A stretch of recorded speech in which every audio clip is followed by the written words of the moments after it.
Abraham கிட்ட ஒரு speciality என்னன்னா, ஆண்டவர் ஒரு வார்த்தை சொல்லிட்டா எல்லளவும் மீற மாட்டான். அடுத்த நாள் காலையில் ஆபிரகாம் ஆகாரை எழுப்பி பிள்ளைய கையில் கொடுத்து, என்னைக்கு சுட்ட அப்பமும் எடுத்து கையில் கொடுத்து, ஒரு துருத்தி வாட்டர் பாட்டிலில் தண்ணியை கொடுத்து போன்னு அனுப்பிட்டா.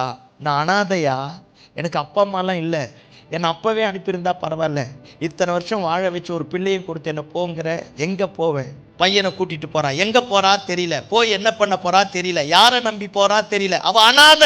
அந்த பையனை பார்த்து சொல்லியிருப்பா, அதோ தெரிஞ்சு பார் மரம் அது வரைக்கும், அதோ தெரிஞ்சு பார் கல் அது வரைக்கும், அதோ தெரிஞ்சு பார் மலை அது வரைக்கும். அப்படியே கூட்டிட்டு போயிட்டா. பொழுது போயிட்டு இருக்கோம். என்ன செய்ய? இருக்கிற அப்பத்தை கொடுத்துருப்பா, தண்ணியை கொடுத்துருப்பா. அப்பமும் தீந்து போச்சு, தண்ணியும் தீந்து போச்சு. இந்த குழந்தை அழுதுருப்பான். குழந்தைக்கு முன்னாடி அழக்கூடாதுன்னு நினைச்சிருப்பான். பாருங்க, கடைசி அந்த பையன் மயக்கம் போட்டு கீழே விழுந்துட்டான். வேக போய் தட்டி இருப்பான், டேய் எழுந்துடுறா, எல்லாரும் என்னை விட்டுட்டு போயிடாங்கடா, நீ என்னை விட்டுட்டு போகாதடா, வாடா. அப்படி அனாத மாதிரி அந்த குழந்தைய வச்சுட்டு நிற்கிறா. என்ன பண்ணுறதுனே தெரியல. அந்த குழந்தைய கொண்டு போய் ஒரு செடி நிழல்ல போட்டுட்டு கல்லெறிகிற தூரம், அந்த குழந்தை துடிச்சு சாகரத்தை இனி பார்க்க மாட்டேன்னு நினைச்சு கல்லெறிகிற தூரத்துல போய் உட்காந்துட்டு இவ அழுவுறான். பாருங்க, ஆண்டவரால மேல பொறுக்க முடியல. பாருங்களேன், இவ சத்தம் என்னைக்கு ஆண்டவர் அசைக்க ஆரம்பிச்சதோ, ஆண்டவர் கீழே இறங்கி வந்துட்டார். ஆகார் இருக்கிற இடத்துல ஆண்டவர் ஆகாரை பார்த்து சொல்றார், எழுத்துரு, பிள்ளை இருக்கிற இடத்துக்கு போ.